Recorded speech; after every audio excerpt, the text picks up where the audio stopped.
Ladies and gentlemen, welcome here today to another edition of NASCAR Chase for the Cup 2005. We have just 14 races to go into crowning a NASCAR Busch Grand National Series champion. We head into the Red Bull Raceway for the first time this season for the Switch Track 400.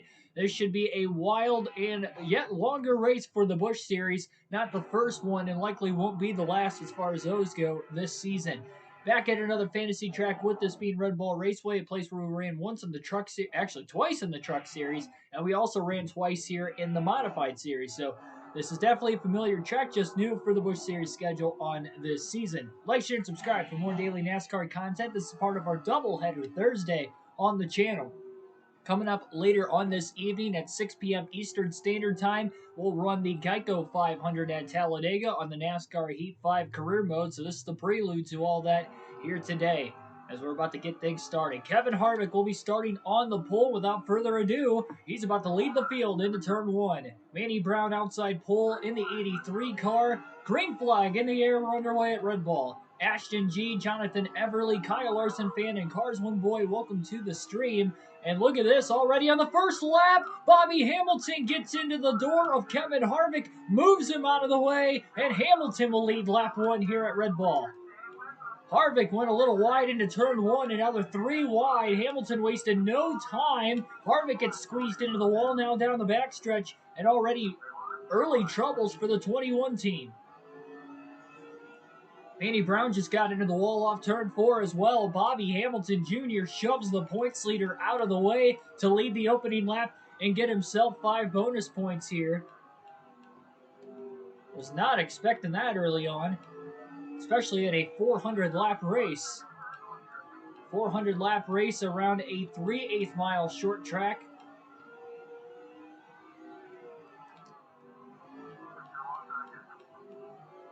Harvick's just kind of stuck on the outside, trying to find his way to the bottom. Tried to squeeze David Green down. Didn't quite work there. 107 car now on the outside, and that's holding Kevin Harvick up. We'll just get to the outside of the 107 then. That's going to hold David Green up on the bottom. Tim Fedewa trying to put the bumper to Bobby Hamilton Jr. now as there was a little contact there. Harvick misses the corner, and now Fedewa gets the bumper from behind. That launches Fedewa underneath the 25 of Bobby Hamilton Jr. Tyler Burback, welcome to the stream. 3 wide off the exit of turn 2 between David Green, Manny Brown, and Kevin Harvick. Harvick doing all he can to try and hold his own line. A little contact with David Green. Harvick has been stuck on the outside since lap 1, and now they're 3 wide as he barely kept it off the wall that time in turn 2. 168 car down low is Craig Miller. A little contact again with David Green as he shakes up the track. Getting squeezed again. Harvick into the wall off turn 2. He just ducks in line behind Craig Miller, and now he'll cross him back over into turn 1 and make the pass for 6th place. Hamilton has continued to lead the first 9 laps of the race. Fedewa got inside of him but couldn't take the lead away. Look at Harvick trying to charge back, passing not 1, not 2, but 3 cars in turns 3 and 4 to move up to the 3rd spot.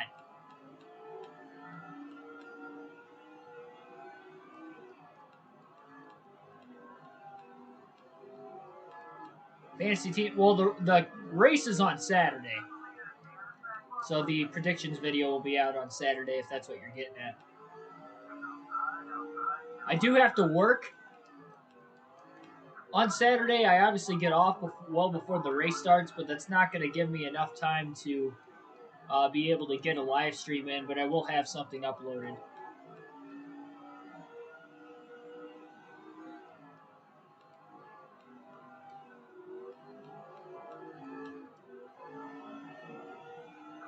Yeah, the Levi Strauss signature Speedway on this game, Earl. That's like a miniature Pocono. Bobby Hamilton Jr. leads. Harvick in second. Top 2 starting to pull away from the field now. Hamilton's led the first 14 laps of today's race. Definitely a wild one to start. Things were getting pretty shaky there in the middle of the pack. This was a very long 400 lap race, so not sure exactly how many pit stops we're going to have in this one. We'll have to wait and see. Kevin Harvick coming fresh off a win at New Hampshire in the last race. That was ran last week. In fact, the last race we ran in the Busch Series season was last Thursday afternoon. Part of a doubleheader that day as well.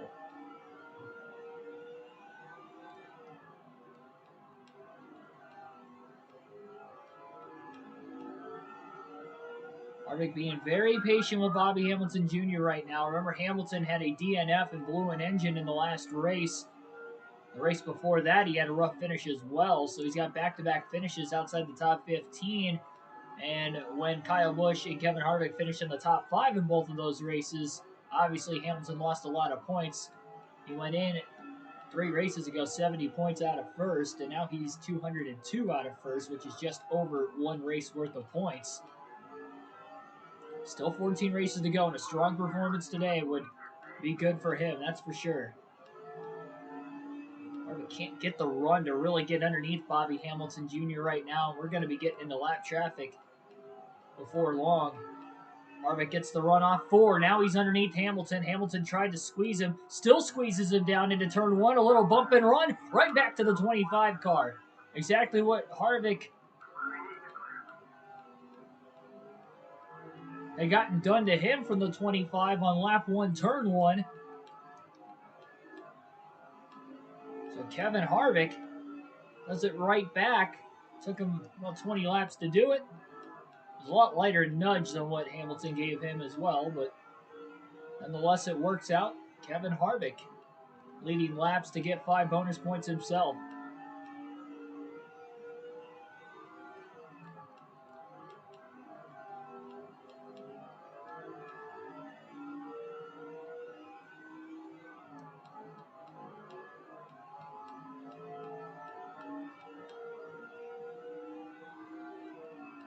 Oh, I didn't even know about that. Yeah, Landon Castle's racing this weekend with the Gaunt brothers.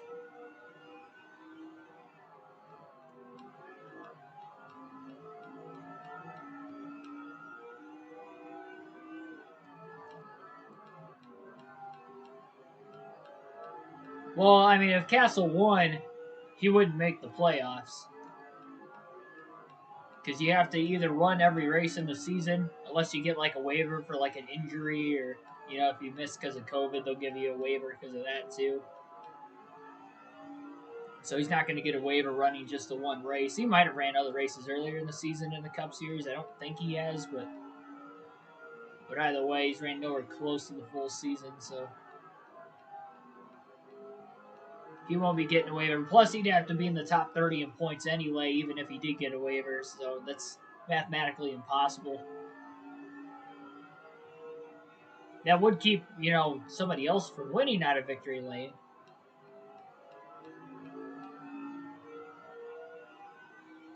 Oh, jeez. Harvick made a big mistake getting into turn 1, and that mistake was going to allow the 25 car, Bobby Hamilton Jr., to soar underneath him through 3 and 4. Harvick going to try a little crossover move off the exit of 4 now, side by side. Oh boy, Harvick a little loose for about a half a lap, but still got back around Hamilton with the crossover and passed him cleanly.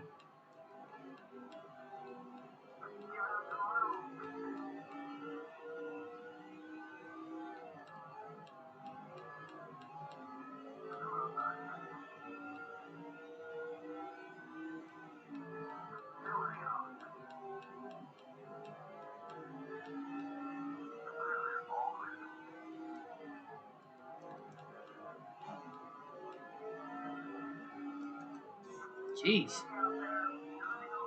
Harvick in the wall off the exit of 2 again.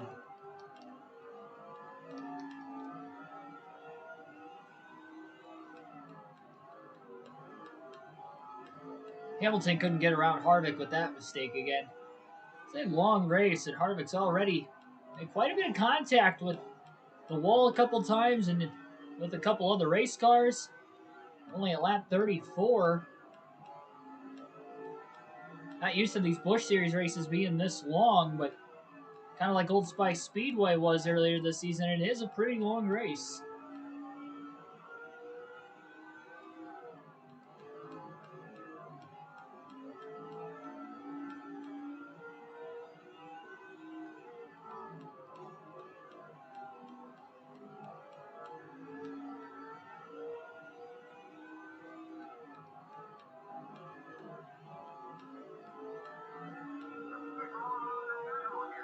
Harvick can't really get away from Bobby Hamilton Jr. right now. We'll see what the lap traffic will bring, though.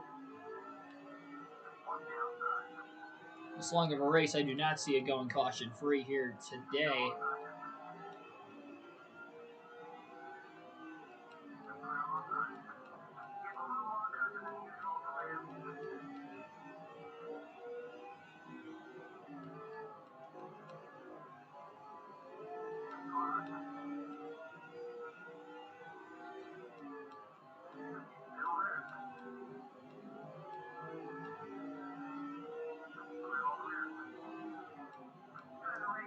Harvick just kind of hoping a lot of these lap cars are just going to stay high and let him go. As of right now, for the most part, they are. Sean Batson made a pass on the 117 car, rather. 116's right in front of us.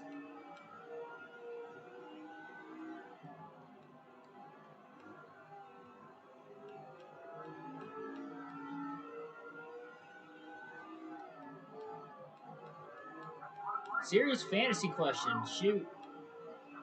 Go for it.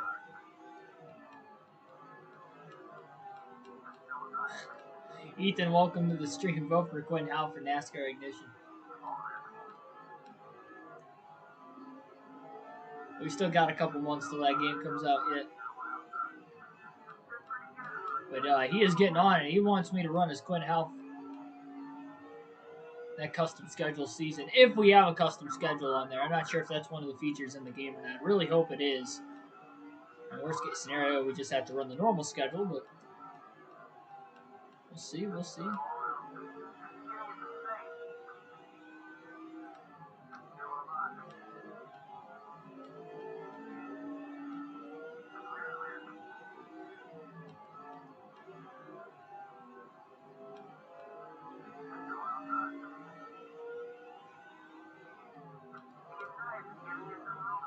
Wow, look at Kyle Busch towards the middle to the back of the pack right now. This could be a race where Harvick could really gap him in the point standings, assuming Harvick could have a good finish to today's race.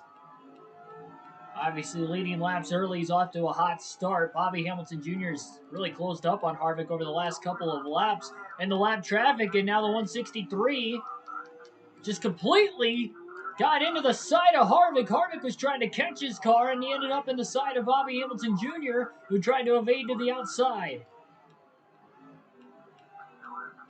And that's going to give Hamilton the lead now off of turn 4 the following lap. I believe Hamilton led that last lap at the line. Harvick trying to get back down to the bottom and does, but he has to follow in behind the race leader. And now Hamilton misses the corner. He goes wide into 3 and 4, and Harvick gets right back to the lead again the next lap anyway. All started when the 163 pulled a very bad block on Kevin Harvick, trying to stay on the lead lap in the middle of the front stretch, knocked Harvick sideways into turn 1.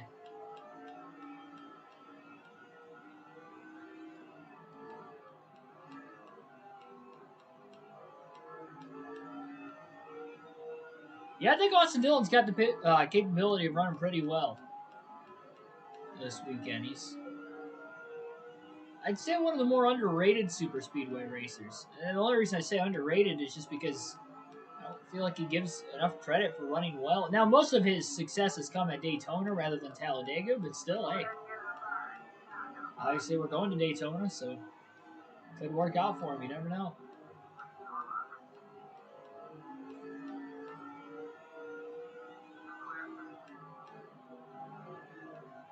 It was actually the 139 car, by the way, not the 163 that had chopped Harvick's nose off a few laps ago. He's closing right back in on the 139 again. Somebody in desperate need of a caution is Kyle Busch. We're only a lap 54, but he could be going a lap down here before long. He's got about 3 lap cars between him and race leader Kevin Harvick. Harvick going to have to follow the 139 on by the 107, who's really dropped back in the pack. Remember, he was in the top 5 early on. And he might give the bumper to the 139 here before long because he keeps cutting off Harvick. Harvick just going to instead drive it deep into turn 3. just got it to stick and clears the 139 off the exit of 4. He really wants to put Kyle Busch a lap down early. Busch trying to quickly get around the 22. Jason Keller. He'll make that pass in 3 and 4. As Trey Murray goes a lap down in 3 and 4 at the hands of Kevin Harvick. Harvick's expanded that lead over the last handful of laps as well. He's out to about a 1.2 to 1.3 second lead. His largest lead in the opening 57, now coming to 58 laps at Red Bull Raceway.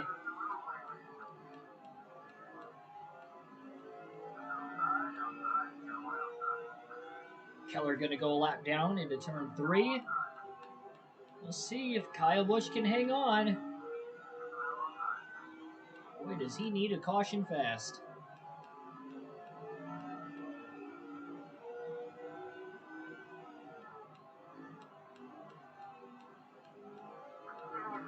Harvick would like not to be patient with Kyle.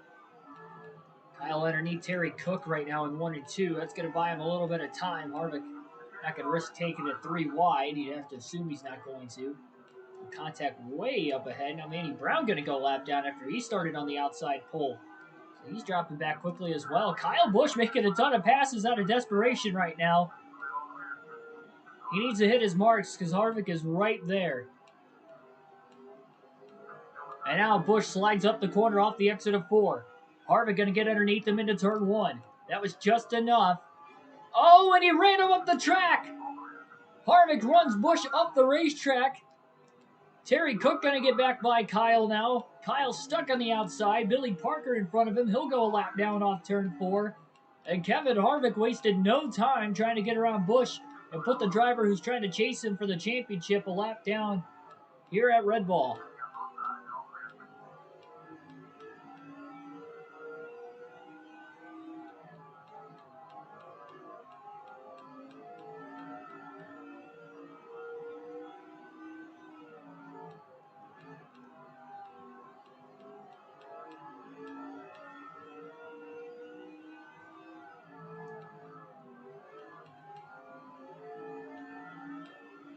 If you're talking like to finish in the top 10 this weekend, I don't want to give too much away. Especially that many drivers in the top 10, because I try to be quiet on the predictions for the most part throughout the week, just because I am competing against you guys, and then I'll give you guys my predictions of drivers you should stay away from and fantasy drivers you should have as potential, sleeper picks. So maybe bottom tier guys or mid tier guys in your lineups, and then picks for potential win and drivers that will absolutely run up front.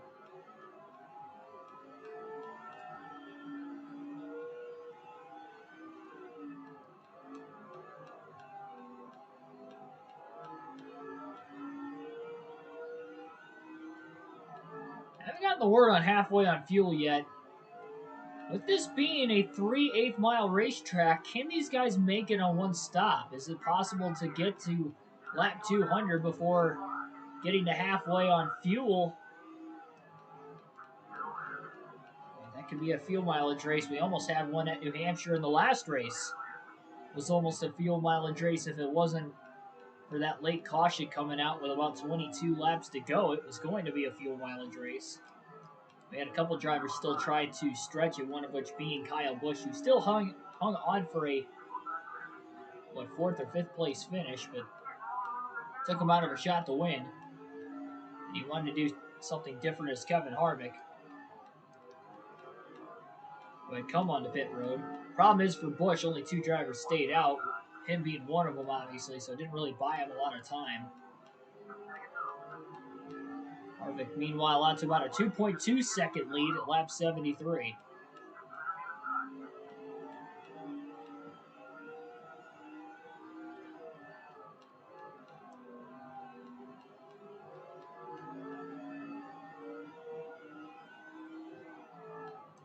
I'm trying to follow along with your questions, Earl. Trying to catch up in the chat. Driver places top 10 get 25 points. You get their place points. So, The place points, if a driver wins, they get 40 points. Second place is 35, and then 34 for third, 33 for fourth, and so on. It's 1 point per position, all the way down to 36 is one, and then 36 to 40 is 1 point. So that would be the place points, and then the stage points in stage one, stage two. Those are the same. 10 points for the top 10. If you win the stage, you get 10 points, all the way down to 10th gets one. So whatever drivers you pick on your fantasy team score for that day in real life, what their actual points are, that's the points you get for fantasy. It's the same kind of points. Then you get to pick for bonus points. Who do you think's going to win? If you predict the winner, you get 15 bonus points. Who's going to be the highest finisher for each manufacturer's 10 points, I believe, and then, 5 points per, and then 10 points for picking the right manufacturer to win and the right team to win, like Penske, Hendrick, and all that.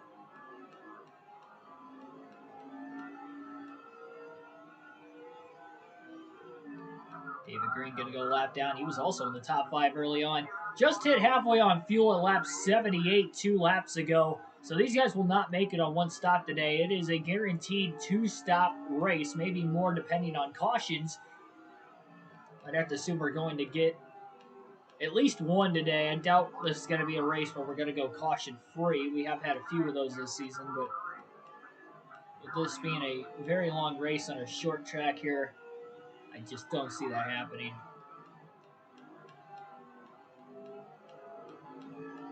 Wildcard pick to win for Ashton G, taking Austin Dillon. Yeah, I have my pick to win already.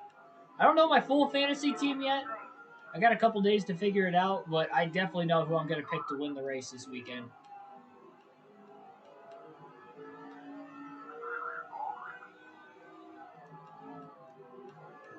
Didn't realize somebody was on pit road up in smoke.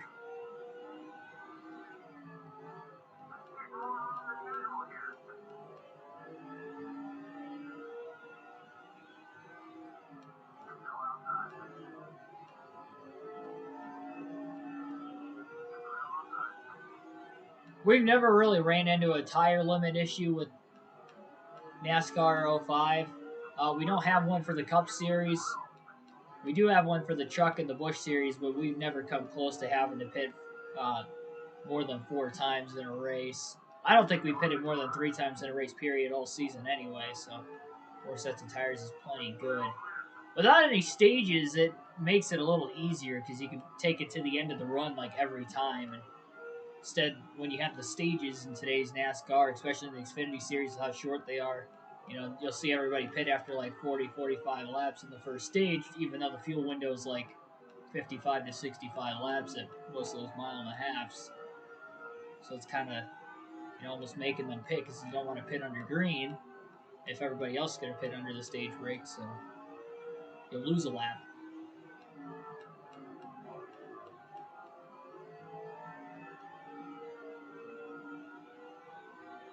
Well, I don't think Austin Dillon's getting revenge on Keselowski. He even stated in his interview after the crash that it was partially his fault too, which it was. It was just a racing deal. Like, he knows Brad didn't take him out. He kind of moved up, but he wasn't expecting Brad to stay there as long as he did, and that's why he moved up. But Austin did say he did move up, so no, he's not going to get that. And with it being at Daytona and a very dangerous racetrack, he's not going to get payback at Daytona. We got 2 short tracks, Richmond and Bristol, coming up. If he really wanted to get payback, he'd probably get it then. But you just imagine, though, last year Austin Dillon made the round of 12, and he might completely miss the playoffs this season. Even though he's 13th in points, like the actual season standings, he's 13th right now. But there's 3 drivers below him that have wins. Michael McDowell, Eric Almirola, and Christopher Bell are all below him in points, but they have a win. So they're locked in.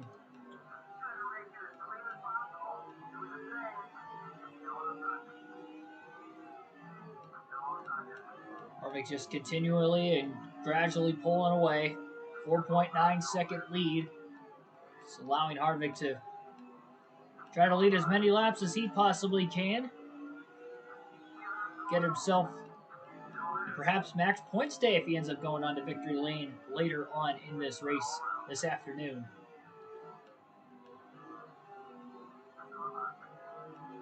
All over the 123 car.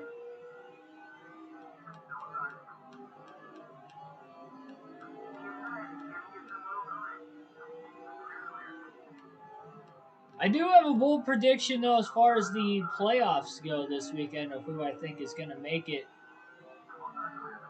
But again, I'm kind of saving that just like my win pick. So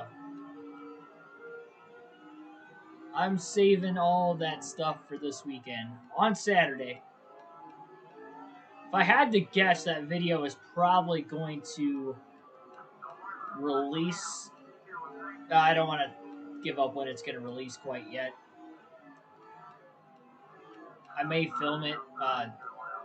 I don't know if I'm going to film it the night, like tomorrow night, or if I'm going to film it, on one of my breaks at work, probably like my 9 a.m. break, and then edit it during lunch or my 2:30 break so I can upload it on my way to my fantasy draft after work.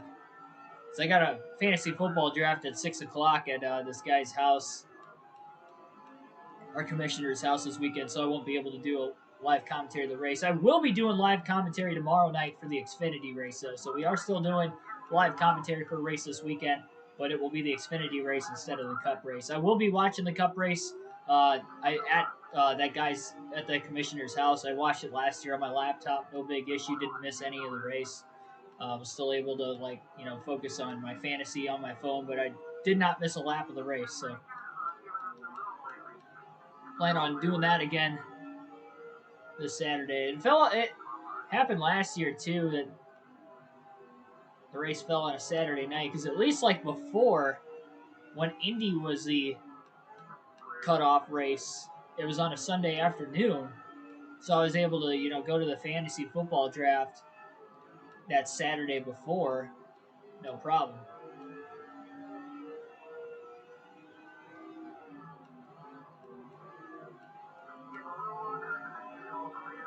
Now, unfortunately, Daytona falls on the same weekend.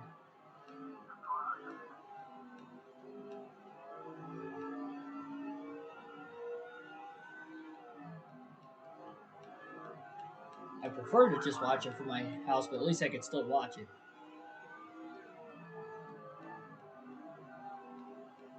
A lot of beating and banging, a lot of bump and runs have been going on throughout this race. We are just over 100 laps into this race out of 400 at Red Bull Raceway this afternoon. A little less than a half hour into this race as well, so we'll definitely get this race in well before our Geico 500 later on tonight at Talladega. Plan on 6 p.m. Eastern Standard Time. If this race gets done a little bit later than what I expected, then we might have to push it back a half hour to 6:30, but you guys will at least be able to see that on the channel. And obviously, if you're here at the end of this race, I will make the official announcement, but as of right now, we're planning on 6 p.m.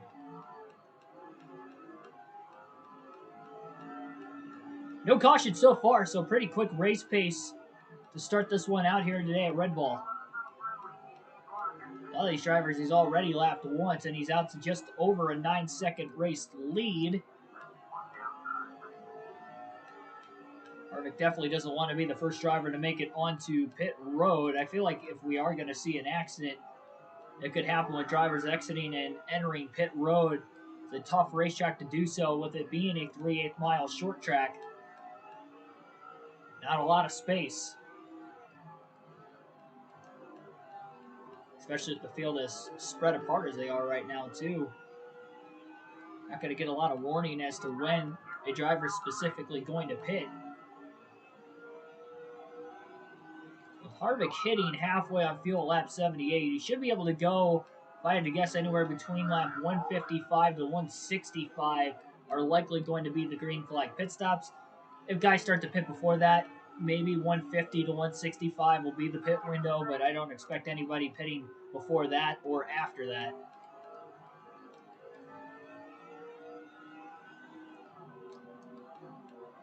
Jason Keller about to go 2 laps down now as well. Kyle Busch did seem like he had a fast car. He just didn't qualify well. So even though he's a lap down, I can still see him getting the top 10 finish, especially with Harvick lapping as many cars as he has already.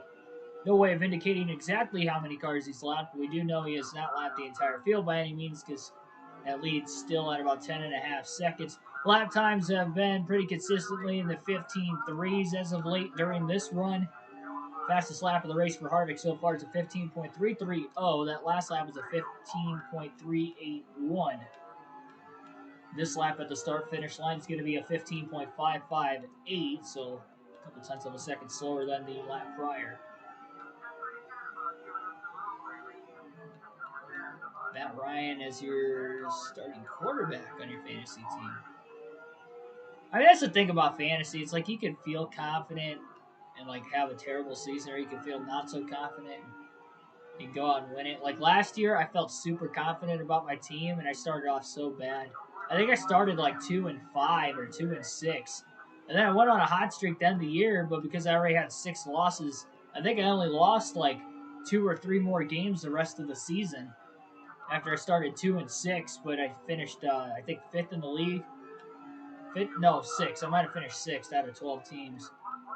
And I was at the bottom for a large part of at least the first half of the season until I got back to around 500, and then I was like right in the middle the rest of the year. I just couldn't get into the top 4 to get any sort of money back, so it was unfortunate.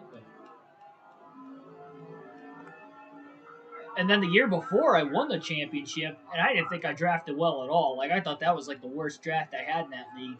I've been in it 6 years now, I believe. I think I started when I was 15, so 22 now. This will be 7 years already.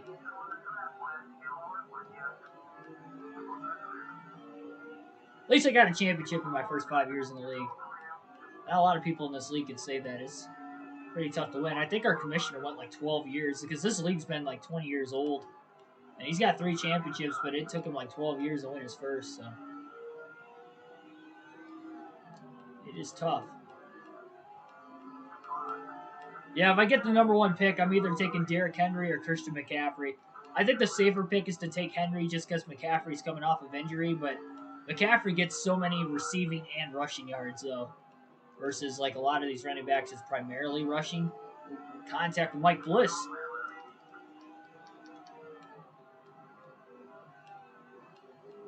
Harvick got into the side of the 20, and then he couldn't get off of him.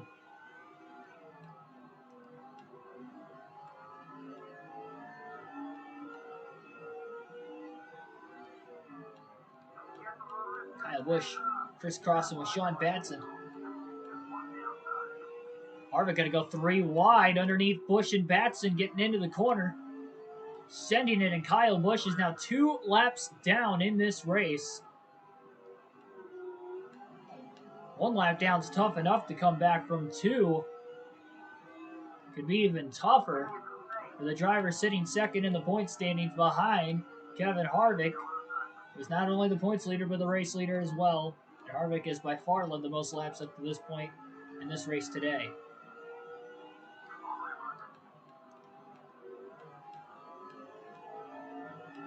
Yeah, I meant to do some mock drafts today, and I never did.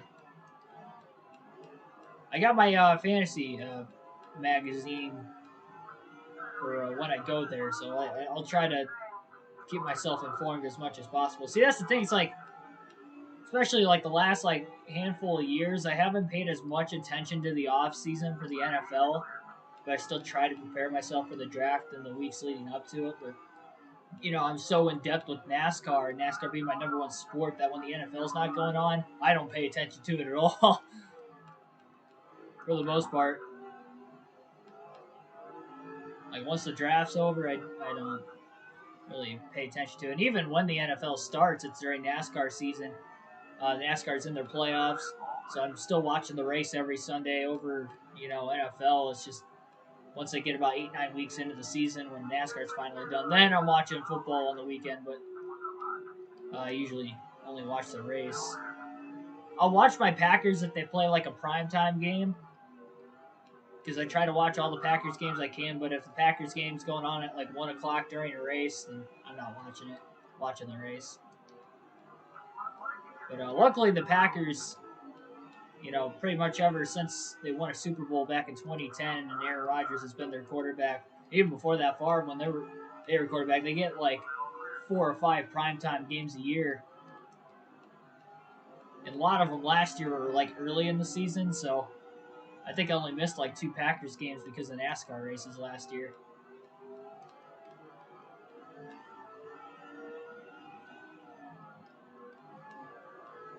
Bobby Hamilton Jr. in danger of going a lap down. He is the second place car right now. Ashton Lewis making his way to pit road.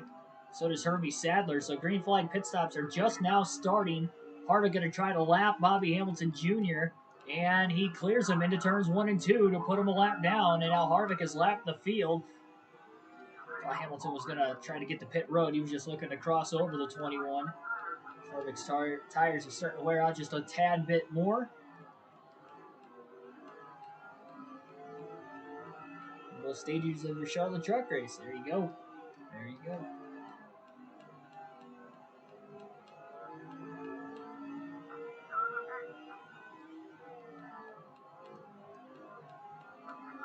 So what pick of your draft did you end up getting, Ashton? Did you get the number 1 pick, or did you...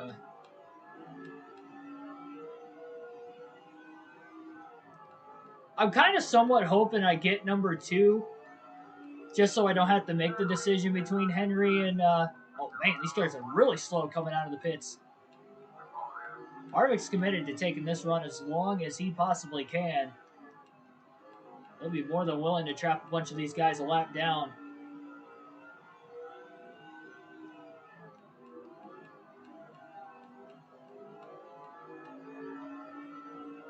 So far, we have stayed green all the way through.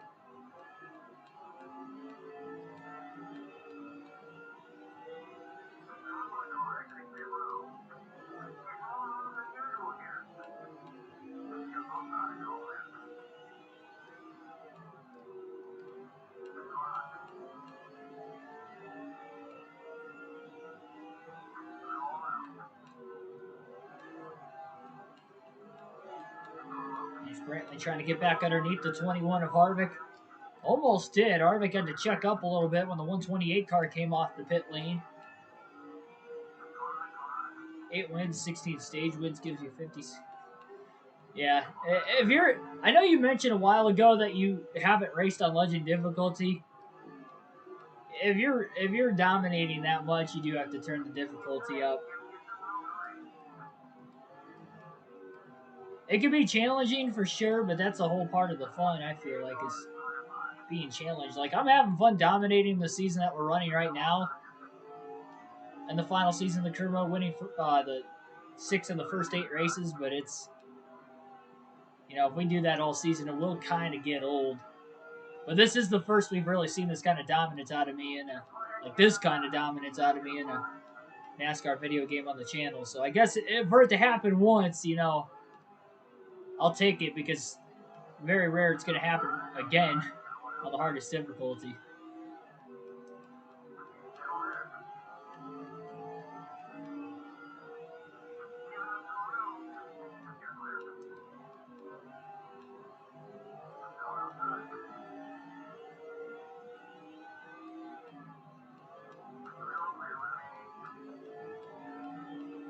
The tank almost empty. Harvick could go handful more laps before having to pit. He's got 3 laps on the field, but I believe Kevin Harvick is the last driver that has to make his first pit stop of the race here today.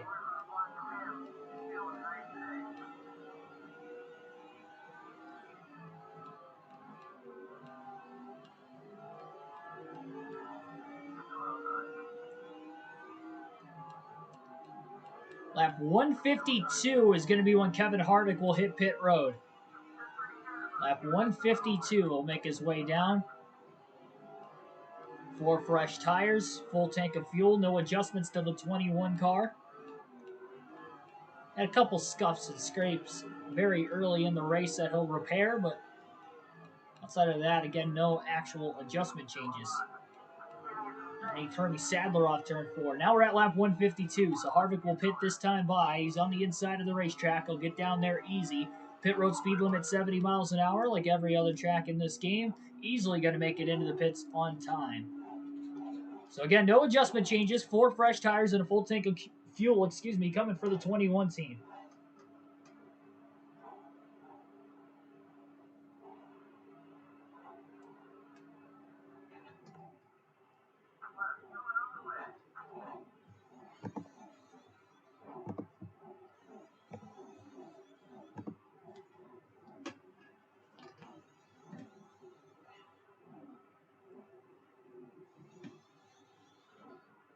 Very clean stop by the Reese's Chevrolet team, and out of pit road they go. So we have cycled through green flag pit stops here this afternoon after not having a single caution up to this point.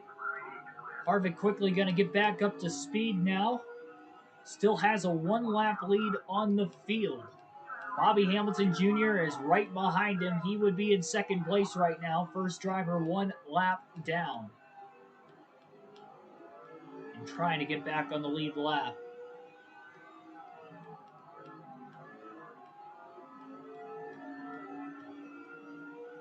Still one more pit stop to make it to the end.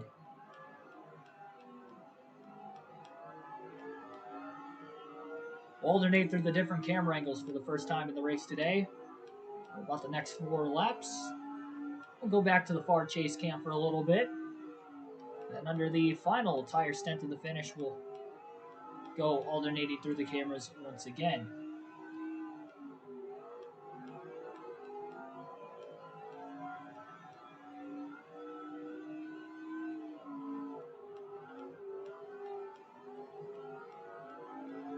Not so calm of a very initial start to the day for Kevin Harvick, but pretty much since about lap 50 on, it's been pretty calm. It's when he first started to pull away from Bobby Hamilton.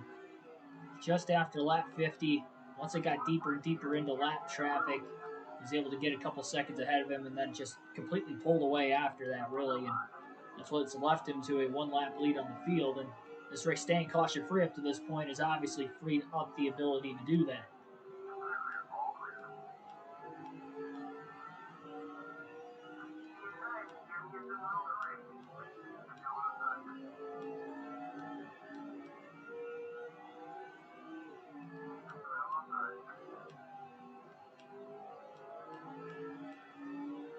Looks like Hamilton's losing more time to the back of the 21 as well. Harvick by far has the fastest car on the racetrack here this afternoon.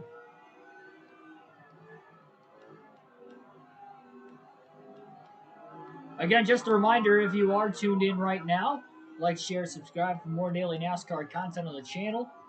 Do full race live streams with a realistic commentary every day. NASCAR video games, real races on the weekends. We got much more coming up here today as the Geico 500 at Talladega for the NASCAR Heat 5 Career Mode will be up next. Our final Heat 5 Career Mode season as we head to Talladega for the first time during the course of the regular season. It'll be race number 9 already.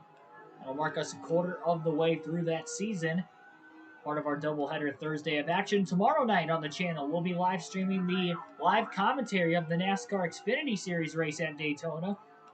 You guys will not be able to see it, but you'll get to listen to my commentary. We'll have a live leaderboard, so all the race stats will be up on the picture for the channel here, tomorrow night, right here on KRC. So a lot to come this weekend. Predictions video as well, obviously, for Saturday night's regular season finale for the NASCAR Cup Series at Daytona as well. Followed by Sunday evening, we'll have our post-race analysis. It's the final week of the fantasy for the regular season. Chance to win 2 tickets to any NASCAR race of your choosing in 2022, excluding the Daytona 500. You can sign up on the mobile app or website on NASCAR. Sign up for free with your email. Search for KRC League, KRC in all caps, capital L for League, and join for your chance to win. Won't be able to win the regular season title, obviously, with this being the final race of the regular season.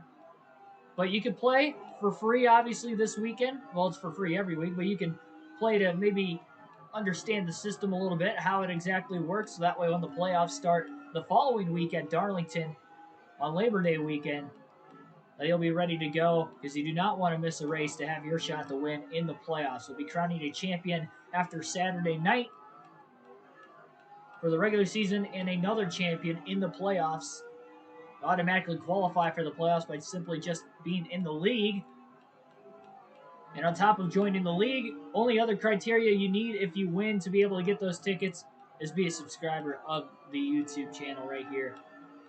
So definitely want to subscribe. You definitely want to join in on that. I think we have, at the start of this league this season, I think we had like 9 or 10, and I think we're up to like 13 or 14 people in the league for the playoffs now. So definitely get in on it if you haven't already. It'll make the competition that much steeper, I guess. Down in the chat, you might have seen him in other areas of the NASCAR YouTube community in the chat, but Inside Uranus is currently leading our season championship right now by, I believe, 53 points, if I'm not mistaken, going into Daytona. But we've been having for most of the season somebody scoring over 200 points that wins the week every race. So the top 6 as of right now are within 200 points of each other. So mathematically, the top 6 do have a chance to win in the league this weekend, and with it being Daytona, I think it's even more so that could be the case. So it'll be a lot of fun to see who everybody's picks are going to be, because I'd have to assume it's going to be pretty scrambled up, and we're not going to be seeing a lot of people with the same teams.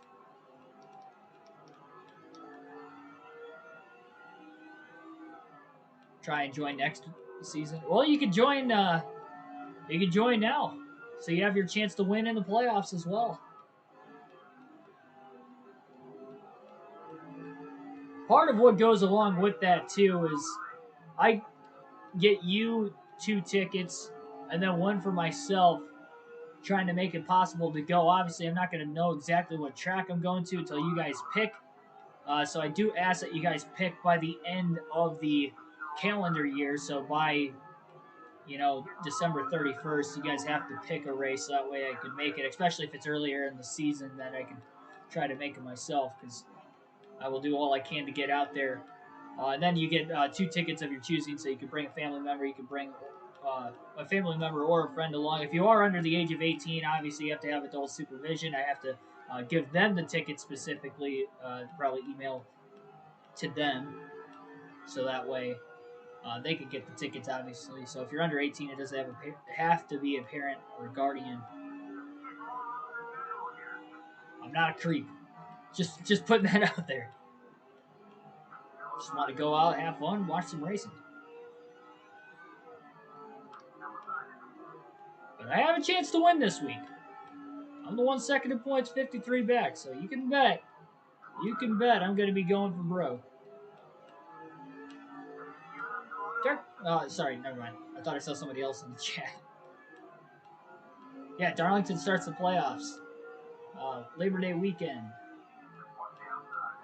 That's a Sunday night race, by the way, for those of you wondering. Sunday night, with it being Labor Day weekend, they always do that. And Memorial Day, Labor Day weekend, they always have the night races on the Sunday. Usually start like in the dusk, not like exactly at night. It's like usually 5 or 6 o'clock start time. I think it'll be 6 Eastern Standard Time, of course.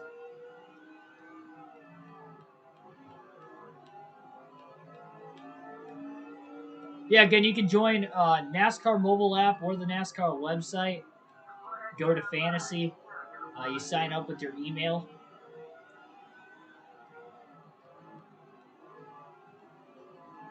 And then again, search for KRC League and join. It is free. Left on lap 79. Have you had a caution yet? No, we have not. Still caution free. Almost halfway home here today at Red Bull. We have had our first pit stops already. They took place between laps 135 and 155. Harvick was the last driver to pit, but still no yellow. And everybody will still have to make one more pit stop before the end of the race.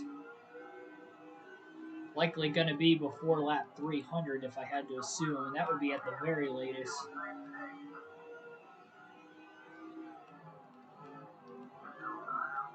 Still got another 70 to 80 laps to run yet before that window would even open to the end of the race as well.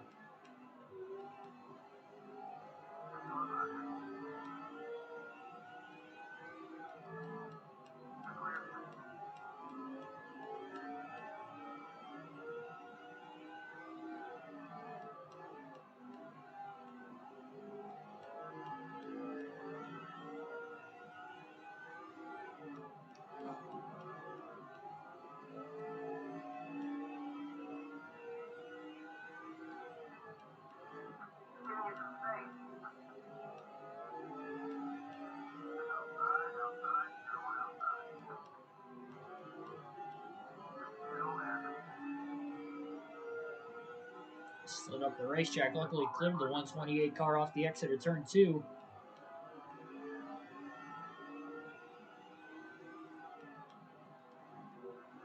Kind of excited though for tomorrow night, getting to watch that race on TV and bringing you guys the coverage with the live commentary. Be a 250-mile, 100-lap event for that Xfinity race tomorrow. It is not the final race of the Xfinity Series playoffs. They still have a couple more after Daytona, but it is the final race this weekend for the Cup guys in the regular season. Their playoffs are 10 races versus the Xfinity Series is only 7 because there's less drivers in the Xfinity Series playoffs. Only 12 make it instead of 36, but that's also because it's a shorter season overall by 3 races. I think they only got 33 races on the schedule as well, so all that factors in. Truck Series playoffs already started last weekend at Gateway. They only got 6 truck races left to the end of the season. Crazy. Trucks are off this weekend, by the way, for those of you wondering. I think their next race is at Bristol, and I will be there. That'll be a Thursday night show. I don't think they race at Richmond. I could be wrong, but I don't believe they race at Richmond this go around.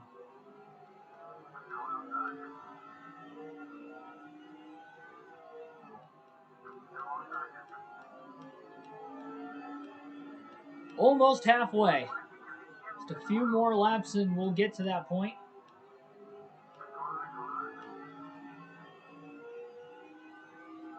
And a very clean race so far as incidents go, because we have not had one. Had some contact quite a bit throughout the pack, but that's just a product of short track racing. That's going to happen. Jose Sanchez, welcome to the stream. 124 car down on the bottom of the racetrack. Doug Thompson, I believe, is who it is, and he tries to nurse his car to pit road. He'll make it. We stay green. Lap 200.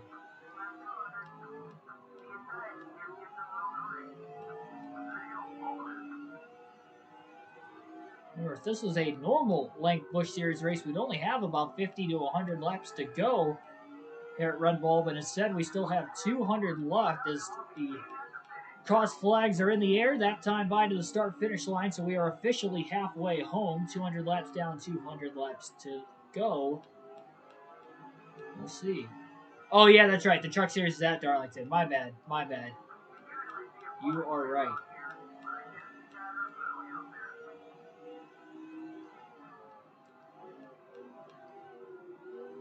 I forgot they moved that race to Darlington because they weren't racing at Canadian Tire. I completely forgot about that. They were supposed to race at Canadian Tire.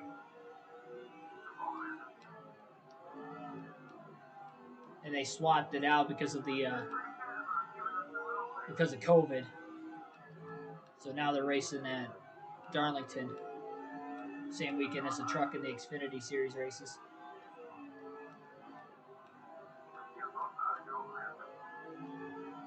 Hopefully it's not a crapshoot like the first race at Darlington was for the Truck Series, because that was pretty bad. We'll hope for a better show.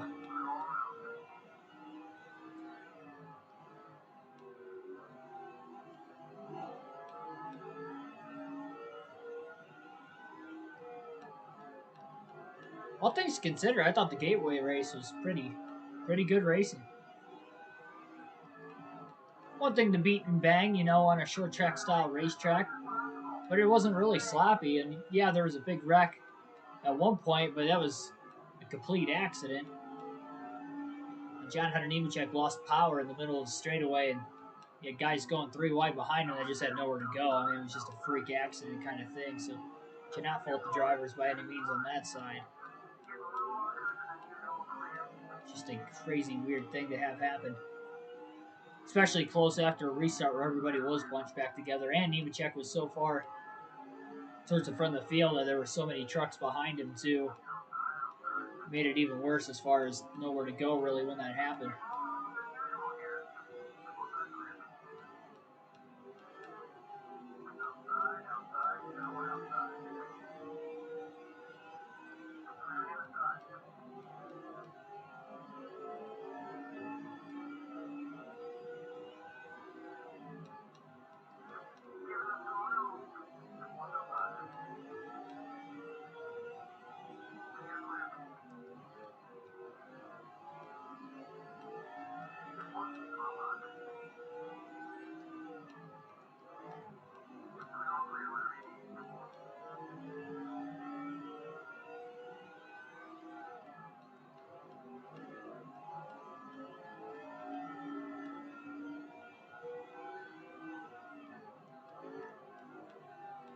Still 1 lap lead on the field here for Kevin Harvick.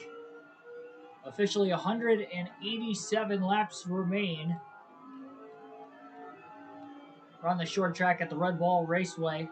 If you haven't hit the like button yet, do so. We've had 6-7 people watching for most of this race, but only 4 likes, so make sure you hit the like button. I know there are some of you guys watching that haven't hit it yet. I have the tools to be able to tell that. Still appreciate all the support you guys do anyway, and thanks for again watching, because this is a very early race in the afternoon.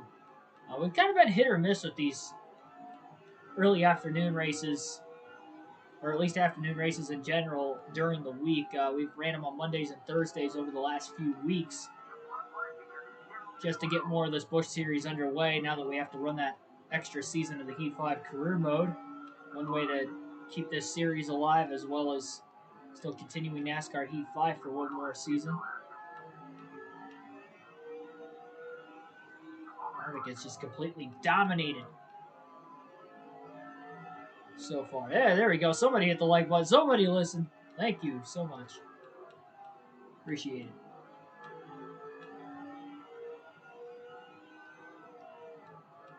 I always thought this track was kind of unique in this game. Obviously, there's no other short track like it. But the lights around the racetrack are on the inside and not the outside. And it's not like completely nighttime. It's kind of like a dusk, like the sunset. But because there's no day to night transitions in this game, or any of the older NASCAR EA games, that it's just constantly in dusk for the entire 400 laps, it just doesn't change.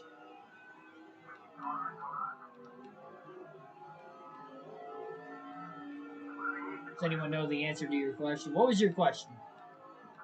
I might have answered it already because I saw you had a question earlier, but you might have left during that time. I took a little bit after you asked it to answer just because I didn't catch it at first. I missed it. But I'll repeat it. Why not?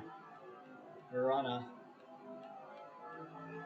little bit of a time-killing mode right now just because this race is pretty long for a Busch race, and we're just past halfway, but it has been a dominating race for Harvick. He actually just clinched the most laps led a couple laps ago, so that will lock in 10 bonus points today for Harvick.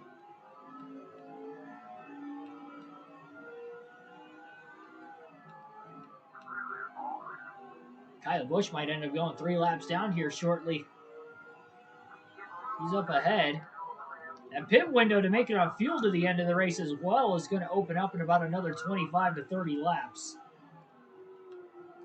Harvick really loose. Getting into 3. Hangs on to the race car, files himself back in line. Busch can pull away a little bit. Oh, little contact. 131 car kind of crowded Harvick in the middle of 1 and 2. Nothing major.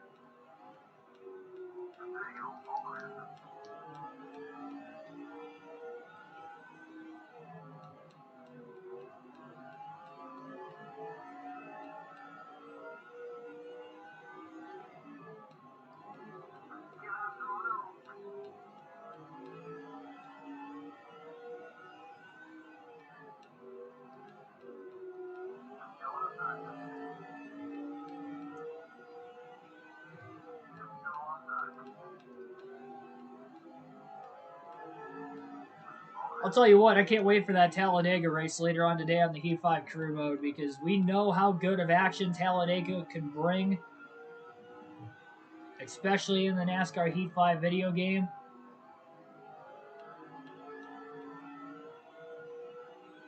Be wildly unpredictable. We've had almost an unpredictable start to the season. We've seen some random top 10 finishes by somebody in virtually every race so far this season, if not multiple drivers.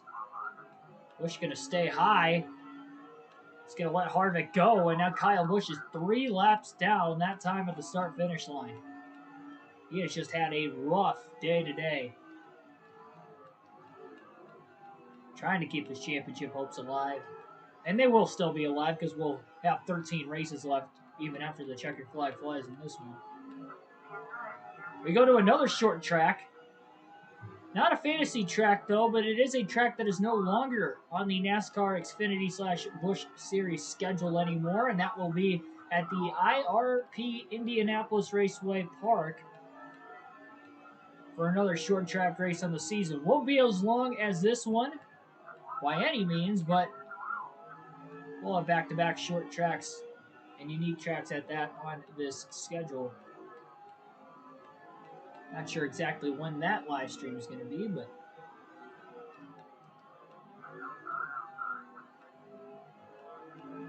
we'll end up having it at some point.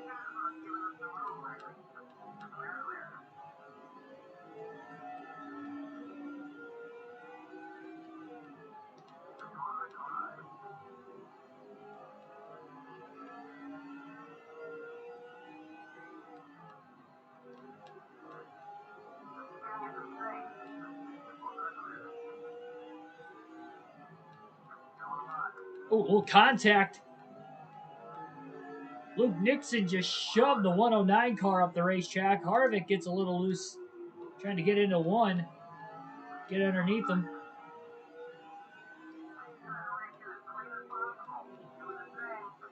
I haven't seen anybody pit yet to start the cycling of pit stops for the second time in this one.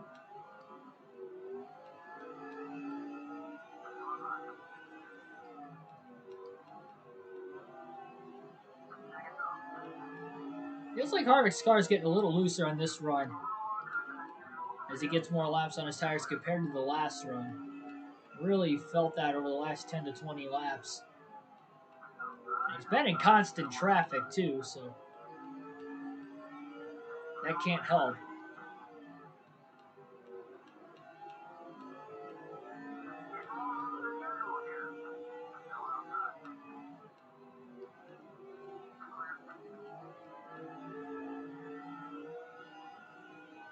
You know, Harvick could go probably about another 60 laps or so on fuel yet.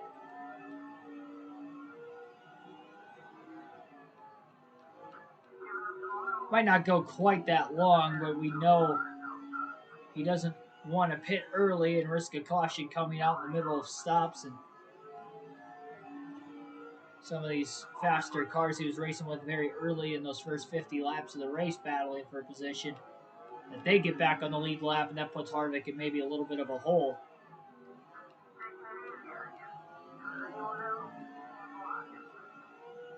But if we get through green flag pit stops again, no issues, no cautions, I don't see how anybody's going to catch Kevin Harvick in this one. Harvick has not DNF'd at all yet this season as well. This is the 21st race of the year. He's had a few finishes outside the top 10, but all in all, it's been a pretty solidly consistent season, to say the least. That's why he is the points leader under this season-long points format for this 34-race schedule. Steve Calloway, the 139 up there, he crowded Harvick, gave him a little damage after some contact much earlier in the race.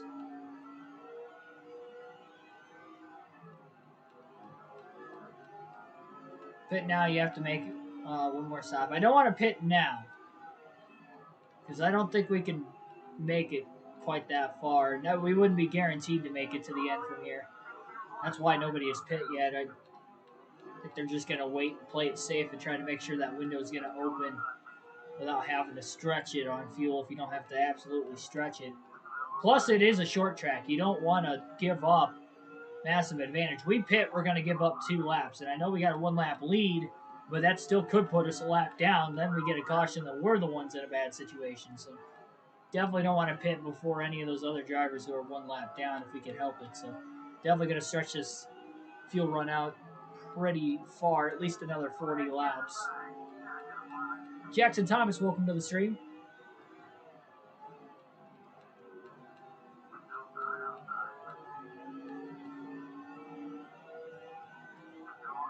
Lap 250.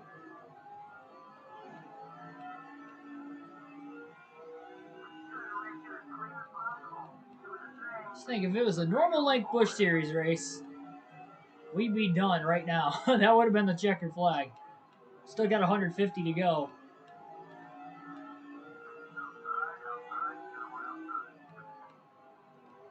A lot of lap traffic in front of the 21. So it's Bobby Hamilton Jr. in the 25 car. Harvick goes 3 wide off the exit of turn 4. Hamilton is now 2 laps down, which means Harvick's got a 2-lap lead on the field. Hamilton is still in second place. It doesn't matter how many laps ahead Kevin Harvick is either, that Hamilton's still going to get second place points if he finishes second.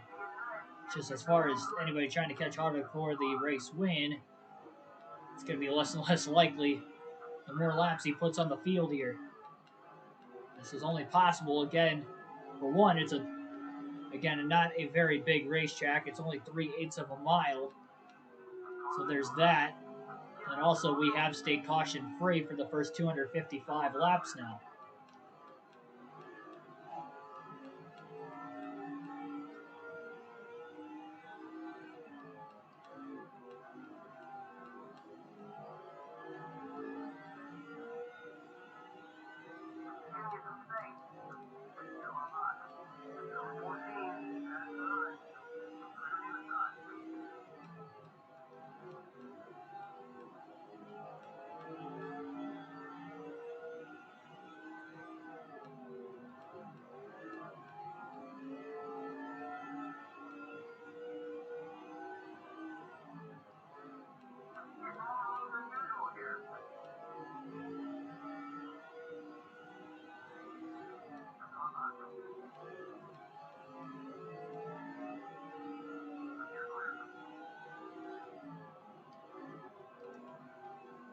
Again, it's been a pretty calm race by short track standards.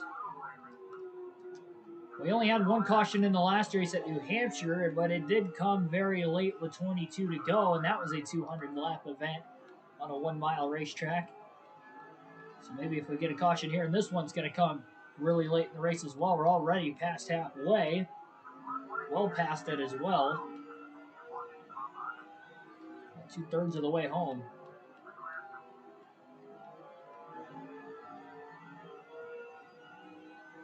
Still haven't seen anybody try to pit yet.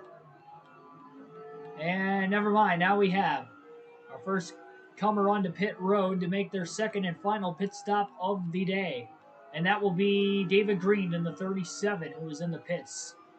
Somebody else also just made it in their pit box, and now we have plenty more drivers making their way down.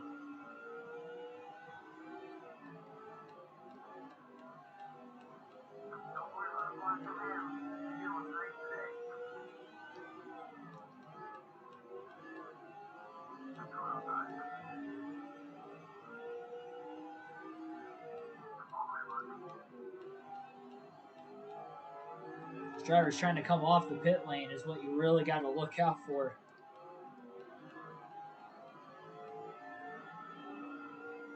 Where it could get the most dicey. Drivers trying to make their way off of pit road as other drivers are trying to make their way in.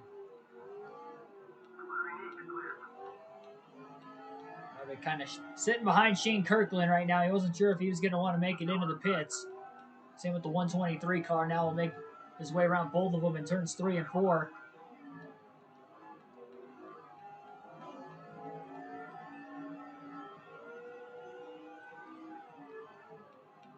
haven't seen that many drivers pit.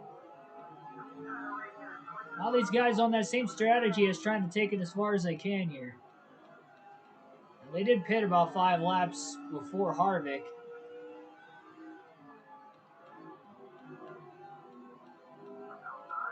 So I'd have to imagine 5 to 10 laps before Harvick comes down. If Harvick stretches his fuel tank out, it's when everybody else is going to make their way in.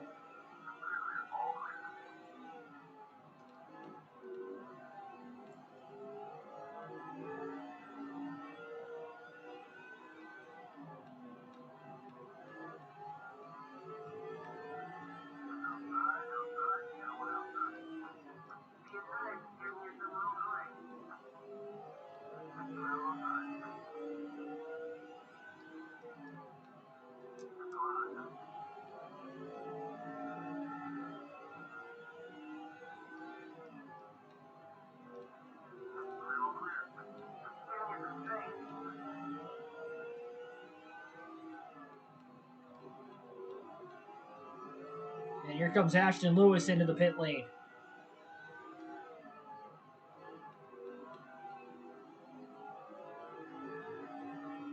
Nobody else directly behind him making their way in. We got one other car coming on down.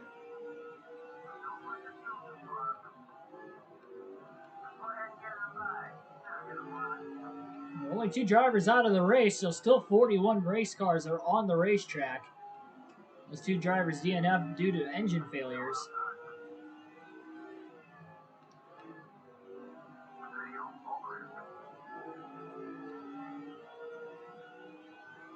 No one has made their way back on the racetrack either after exiting a little bit earlier on.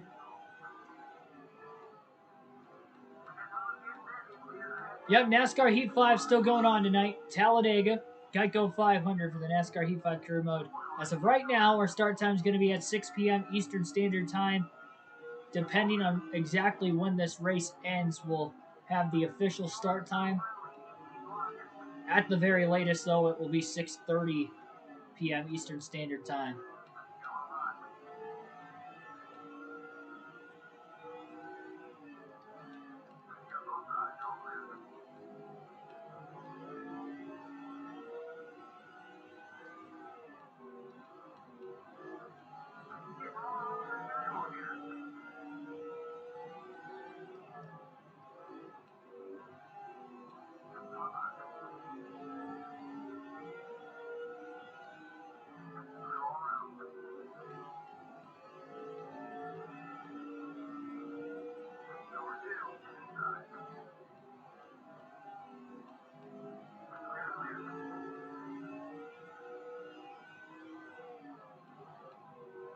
Harvick's got a 4-lap lead on the field now, but that's because Bobby Hamilton Jr. and everybody else who was 2 laps down have now pit.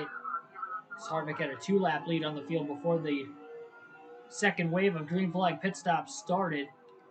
He'll work his way underneath Terry Cook. He turns 1 and 2, no problem. Clears him into 3. Not as congested, it seems like, with the wave of cars coming into the pits this time. There's a wide range of when these guys are pitting. Some of them trying to short pit more, knowing they can make it to the end, and it's not as tight of a window. It's not like they have to go near another fuel run. A little contact out of the rear view of Harvick. Sean Batson, who just came off the pit lane, the 10 of Terry Cook on the outside. A little check up there with a couple drivers, one of which trying to make their way off of the pit lane. Terry Cook was just trying to stay out of his way, and they still got into one another.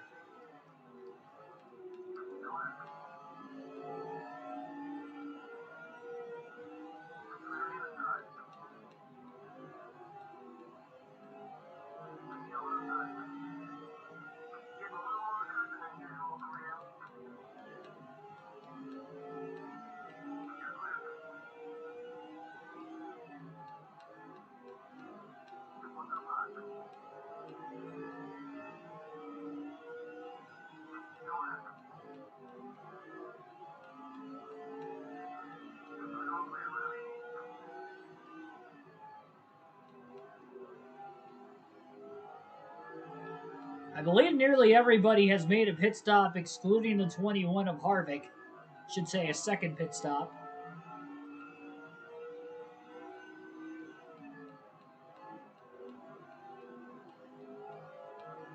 Plus, there's some drivers that were already multiple laps down, even more so than what they would be already, are still on the racetrack.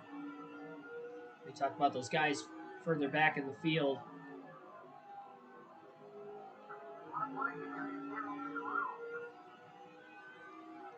Closing in on about 100 laps to go here shortly.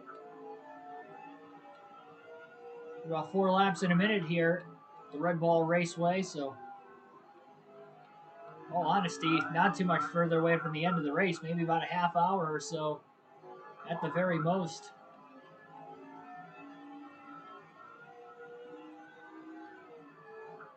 Oh boy. AJ Haley sent it into 3 of those fresher tires. Oh, contact off the exit of turn 4. That almost turned Kevin Harvick. Contact came from Tim Fedewa. Now he's into Fedewa again. The other end of the racetrack. Harvick squeezed into the wall.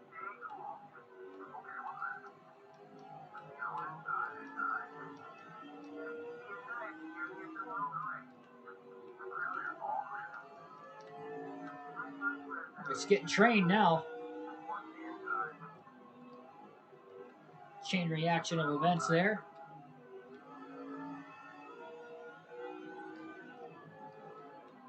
Cap 24, welcome to the stream.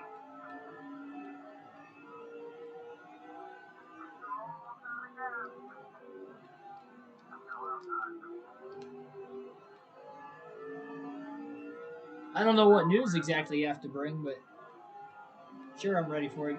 Shoot. I won't miss it in the chat.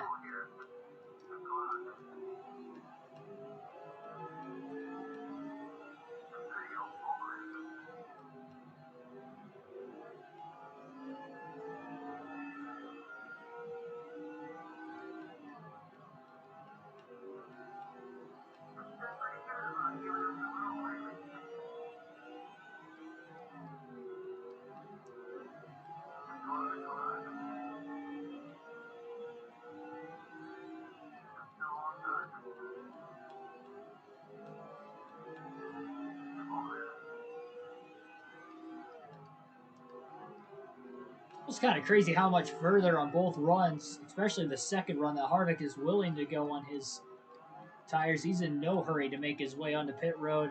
He had no troubles getting down there earlier. There was no practice or happy hour before the race. We only had qualifying. He had a fast car when he unloaded.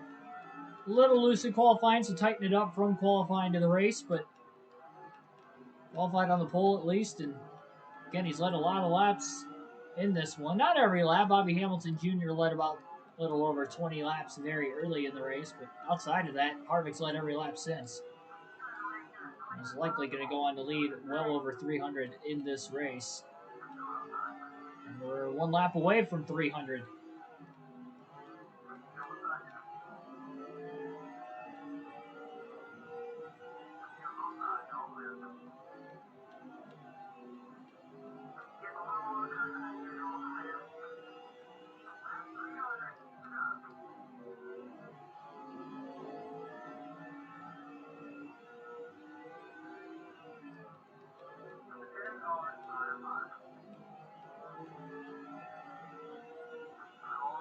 Hundred laps to go, that time by the Red Bull Raceway.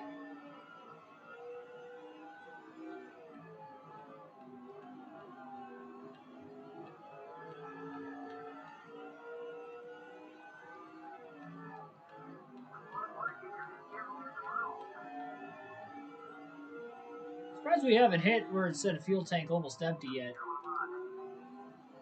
There it is. I was going to say, that was almost perfect timing. I was waiting for it. We hadn't gotten that official word until just now. Go a few more laps and then we'll bring it onto pit road.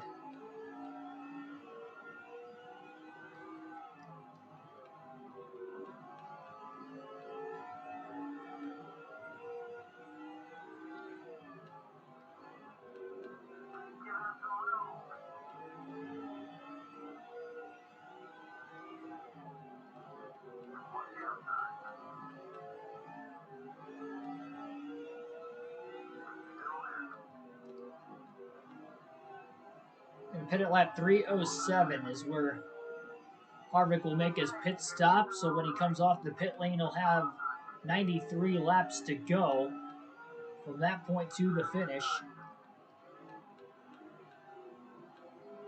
So here he is, lap 307. Harvick going to pit this time by. Pit road speed limit again is 70 miles an hour. Make his second and final stop of the day, both under green flag conditions. Oh, he might... No, he wasn't speeding there. That was really close. That was very close. Almost pushed the issue a little too much. Gonna tighten it up a little bit. Half around a wedge this time. And that is the only adjustment on pit road. 4-tire stop otherwise.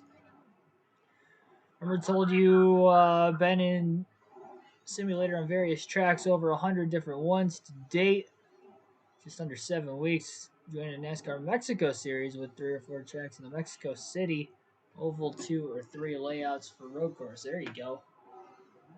I don't know. What all ovals are there in the Mexico Series? Like, do they run in, like, the southern parts of North America, too? Like, do they run, like, Phoenix and, like, Texas at all? Or out of curiosity? Vegas, California? I have no clue.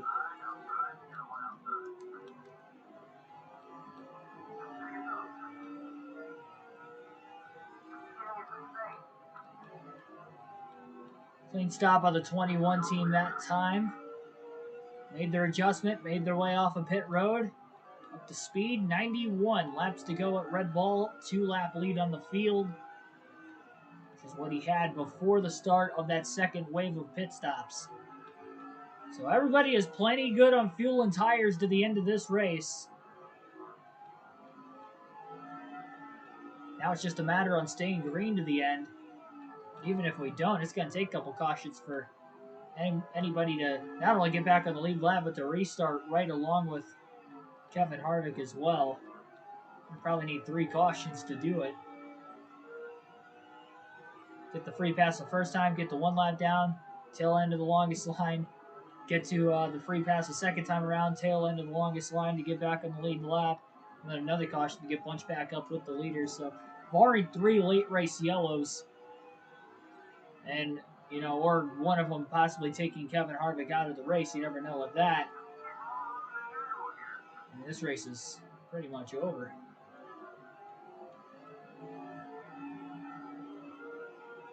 Now that we have made it through the second wave. No USA tracks on the schedule. Yeah, I just kind of wondered.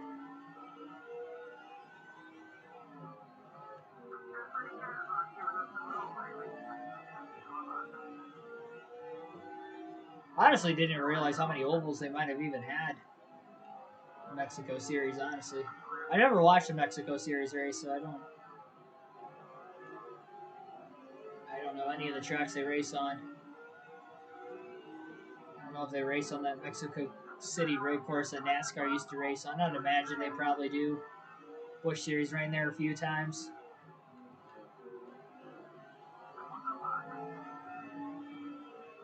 Like, what, 07 to 09 or 06 to 09, something like that they ran.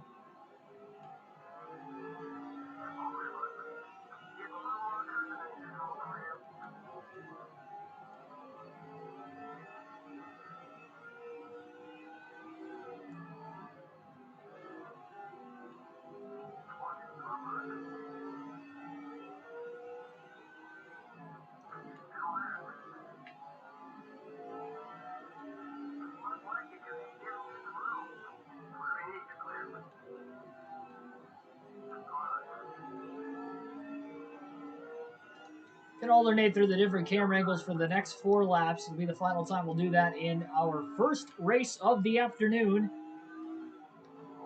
Talladega Super Speedway, the NASCAR Heat 5 career mode still to come later on this evening. Race number 9 of the regular season there.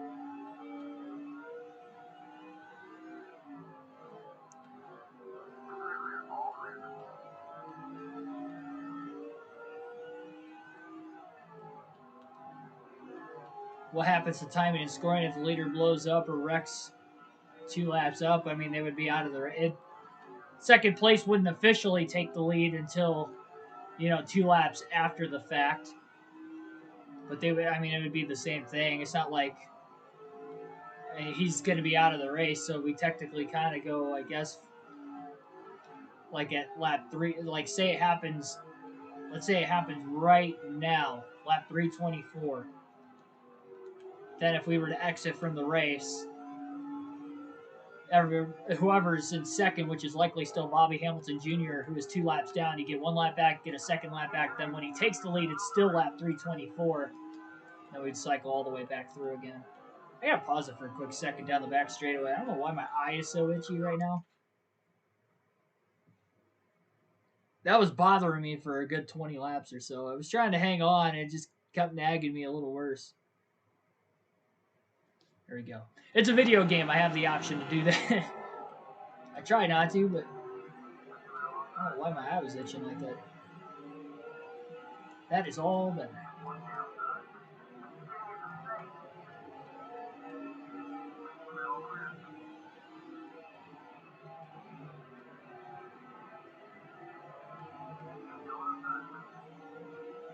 Indy Junior. I mean Indy Lights.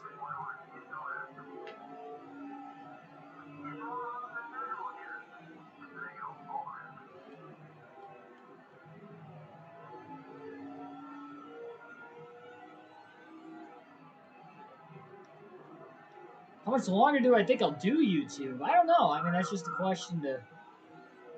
I don't plan on stopping anytime soon, I can tell you that much. And I don't plan on stopping until I can make a career out of doing something NASCAR related, you know, whether that is, you know, on YouTube or obviously the main goal and the dream of starting this channel is to one day get to be a commentator in the sport of NASCAR. Obviously, I'm going to have to do much more than just YouTube. That's not going to get me there. I'd like to get a degree of some sort, and if I can put back enough money this winter, hopefully take some classes in a sports broadcasting, any sort of like sports broadcasting classes online. I'm highly looking into doing that. Trying to find like a couple month long course or something like that I could do that and, you know, train myself a little bit better than just commentating with this. But I feel like as far as the actual broadcasting side of things go and commentating what's happening in front of me, I can do that part of it. Getting obviously it'll take, you know, time and practice. I haven't had that time of practice because I don't have any ads to run through. I don't have like any sort of sponsorship right now, so it's not like I really, you know, read ads throughout the course of the race or something. Obviously, I'll get more practice with that. That'll just come with time.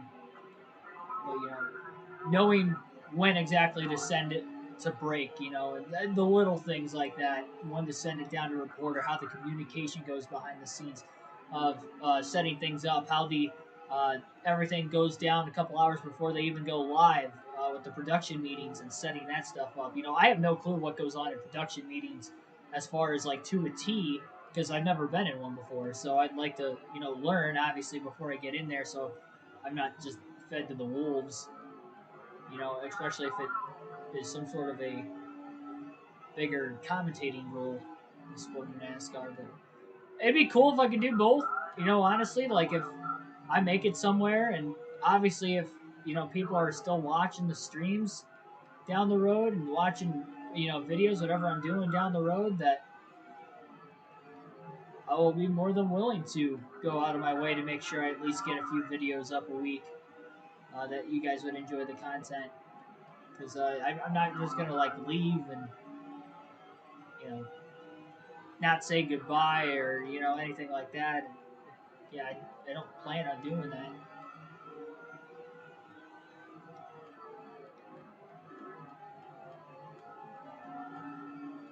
Remember us when you... Oh, for sure. For sure. This is where it all starts, man. This is where it all starts. Last spring, not this spring, but 2020 spring, that's where it all started. And we're only 68 subscribers away from 1,000. Let's get there. You know anybody interested in NASCAR, tell them to subscribe. Your family members, friends, Even if you don't know, I got to get on that too. There's a lot of family members I know that are not subscribed to the YouTube channel. Like like I just haven't told them. They have no clue I even do this. We had 3 of them go to the race this weekend. I think like 2 or 3 of them don't even know I have a YouTube channel. So obviously they saw me with a camera there, but I don't think they really put 2 and 2 together. Maybe they're just thinking I'd like to take videos at the racetrack. It's like post them on social media or something. Well, I do, but it's YouTube. Definitely gotta start letting more people around me know too. There's very few people that know me that personally that actually know I have a YouTube channel.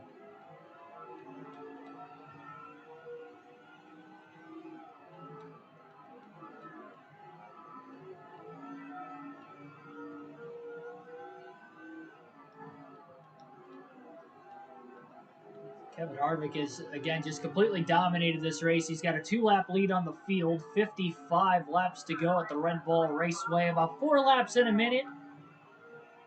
So, trust me when I say we're not too far from the finish of this race, a little over 10 minutes away from the checkered flag flying, and still caution-free in this race as well. That would be insane if we go 400 laps caution-free at Red Bull for this NASCAR Busch Series race. Ever see your comment? If you're talking about in the chat, then yes. That I did not see your most recent comment. If that's the one you were talking about, I see it now. I'm trying to read it. It's pretty long. Short straightaways don't make it easy for me.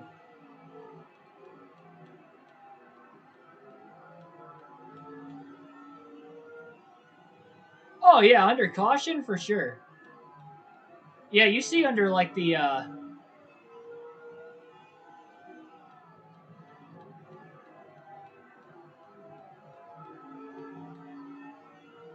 like under caution on TV all the time when they go to like the in-car camera, that they always have the visors up trying to get any sort of cool air they can, wiping their face if they're sweating or something like that, taking a drink. Yeah, they do all that stuff under yellow for sure. They even do it under green sometimes too, if they have like a longer straightaway, more relaxed longer straightaway that's not rough, like Pocono was repaved less than 10 years ago. They can kind of do it there, down that main straightaway if they're not battling or racing for position, obviously. For sure.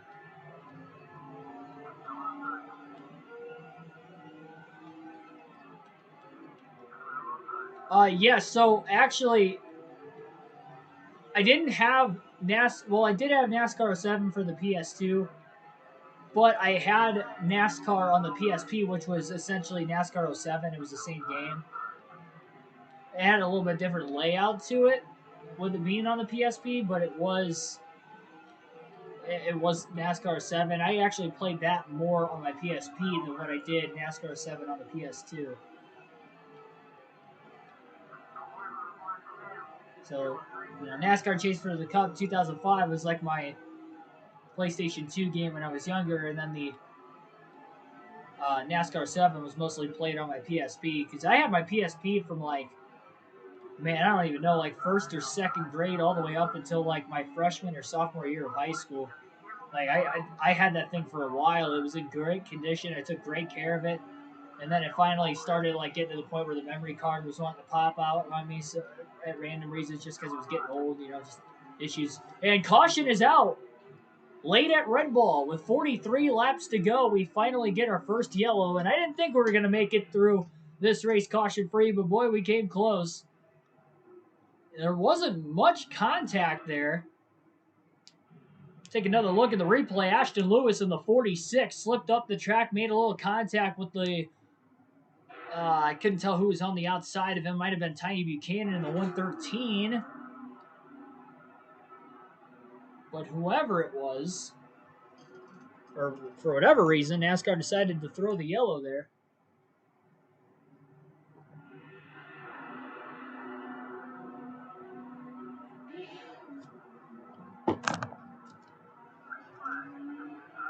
Green flag back in the air, 40 laps to go. Lap cars on the inside of the lone lead lap car of Kevin Harvick on the restart.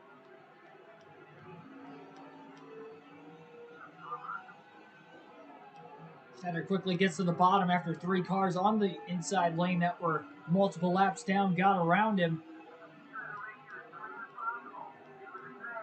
All over Bobby Hamilton Jr. off turn 4.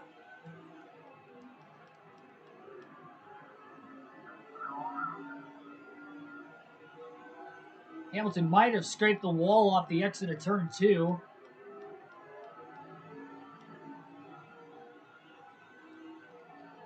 Harvick gets back around Hamilton, and he's back to about a 3-lap lead on the field. See Kyle Busch closing in there. He might be in the top 5 now. What a great rally for him today, even being a few laps down just to get himself into this position.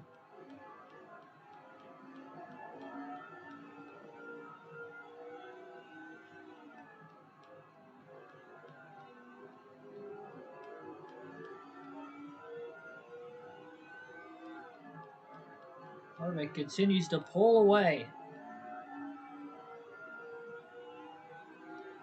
For whatever reason, what I've noticed in this game with the Busch Series, it doesn't seem like they give the free pass like they do in the Trucks and the Cup Series. And I'm not sure why this game doesn't do that in the Busch Series.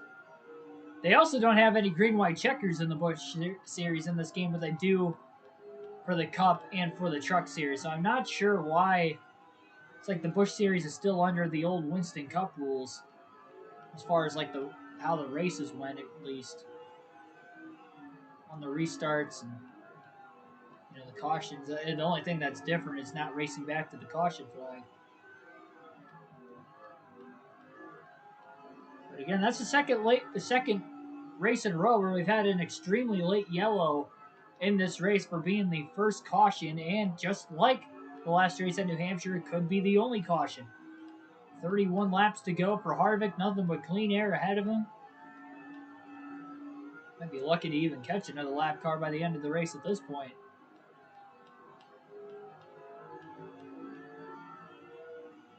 Still not sure exactly why they threw the caution there. We've had a few yellows so far this season like that where a driver gets a little out of shape, but for whatever reason they throw the yellow.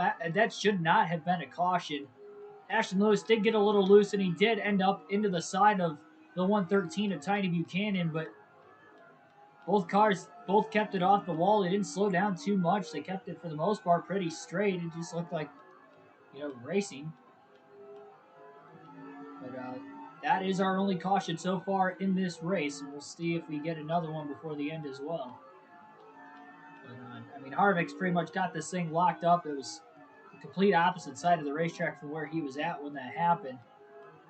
He was just getting into turn 3 when the caution waved, and it was off the exit of turn 2, so he had about a full straightaway ahead of what ended up happening that brought that yellow flag out for the first time here today.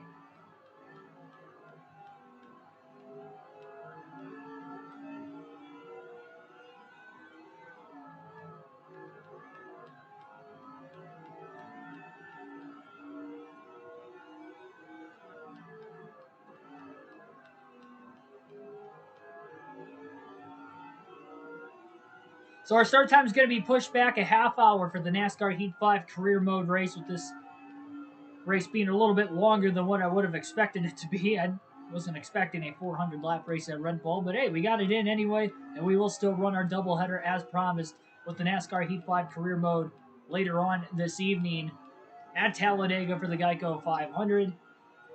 Race number 9 of the season, 6:30 p.m. Eastern Standard start time is when our stream will go live, and the drop of the green flag will be within the first few minutes of going live as usual. So just over 1 hour away from the start of that race. Harvick comes off turn 4 this time. 22 laps to go at Red Bull. Another 4 or 5 minutes, and this race is going to be in the books. Caution slowed it down just a tiny bit, but break in the action. Give these guys some breathing air before running the final 40 laps after going green.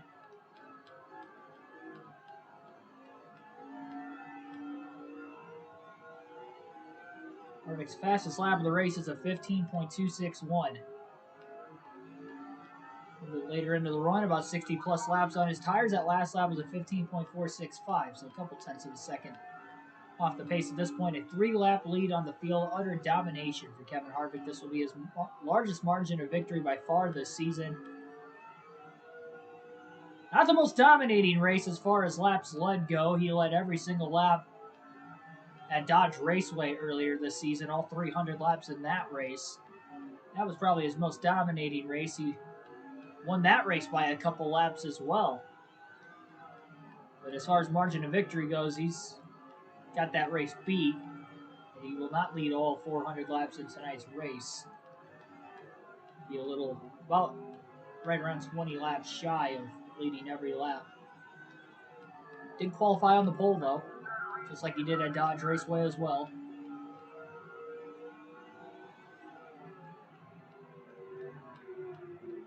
At the back of the pack, and he's just going to coast it right now. He's got a big lead. He's not going to risk it.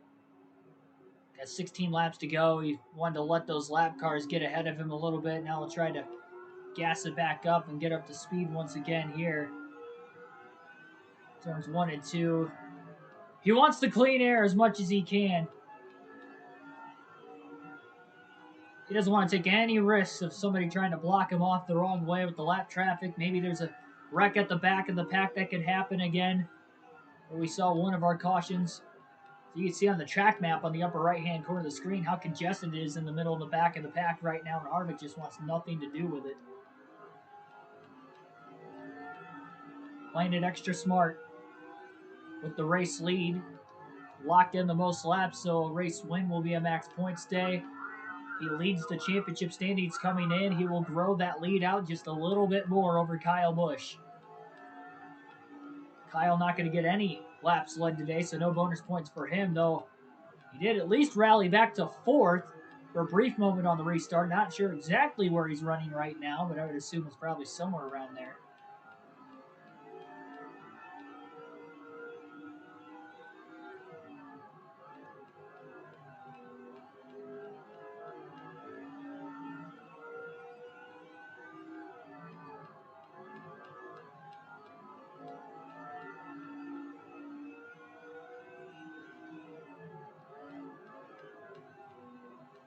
Ten laps to go this time by.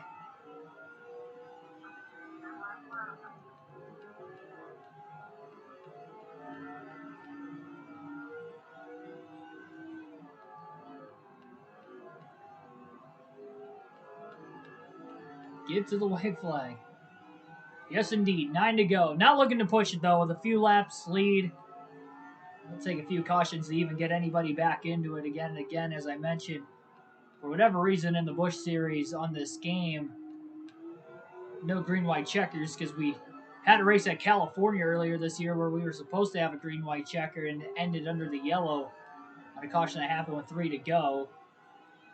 The rule in 2004 was you got one attempt at a green-white checker finish.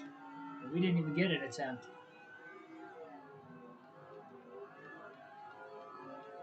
Schneider backing out again.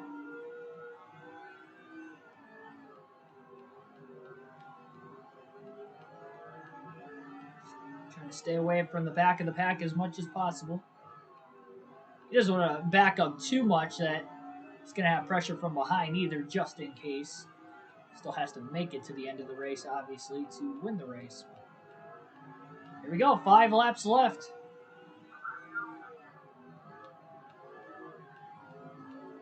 About half a second slower times.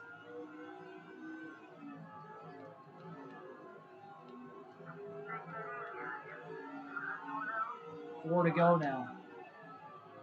And he'll back off again into 1 and 2. Should be the final time he's going to have to back out of it. He'll try to get back up to speed again. Bobby Hamilton Jr. is closing in. He'll still keep about 4 or 5 car lengths on him as he tries to get back into the gas. 3 to go at the line. And he shouldn't have to catch the back of the lap traffic again for these final 2.5 laps. A little easier to do that on a short track than a intermediate where you back out of it, you're going to be losing a lot more time. Being a short track, we haven't seen speeds higher than 125 to 130 miles at max today anyway. White flag in the air, 1 lap to go at Red Bull for Kevin Harvick. It'll be yet another win on the season, another short track dominating win as well. Harvick makes his way into turns 3 and 4. Gonna just let that lap car go ahead of him. Checkered flag in the air. Kevin Harvick wins at Red Bull for the Switch Track 400. There he goes.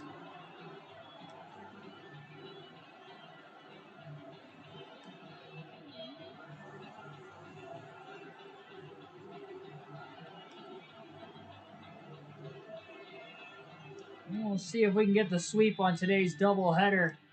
Our NASCAR Heat 5 career mode race at Talladega coming up in just about another hour. Before we end the stream, as always, we'll take a look at the race analysis. 3 lead changes in today's race. Margin of victory, 3 laps.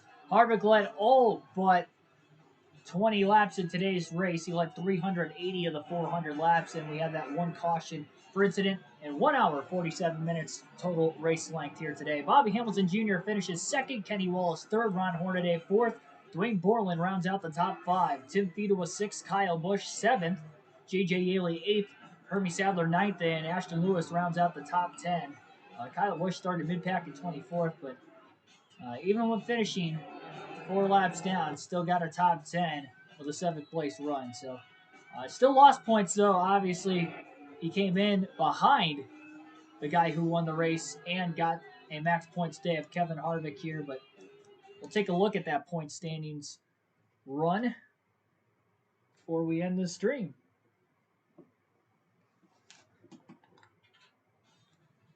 Kroger 200 laps at IRP will be the next race on the NASCAR Busch Series side of things.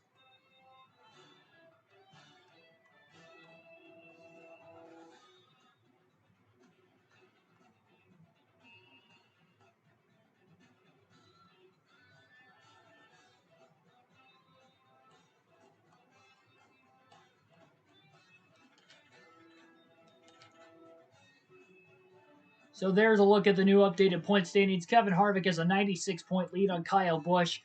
Kyle Busch still well within striking distance. Again, not like today's points format. 96 points is not a lot. You could score up to 190 points at most in a single race. If you win the race and lead the most laps, that would be your max points day. So still well within striking distance. Mathematically, he could easily take the lead away with a bad performance for Harvick and a great performance by Busch in the next race at the Indianapolis Raceway Park.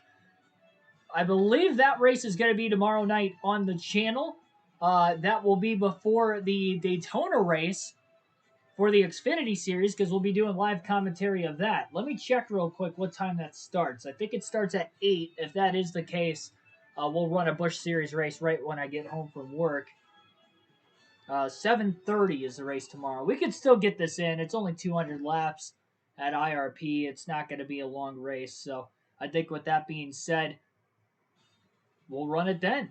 So I guess the next race for the Busch Series will be tomorrow on the channel when I get off of work. Start time will be between 5:30 and 6 p.m. Eastern Standard Start Time. So a little doubleheader on the channel again for you guys tomorrow, because then we'll end up having the live commentary for the NASCAR Xfinity race at Daytona as well. Like, share, and subscribe for more daily NASCAR content. See you guys in another hour for our NASCAR Heat 5 career mode race at Talladega for the Geico 500.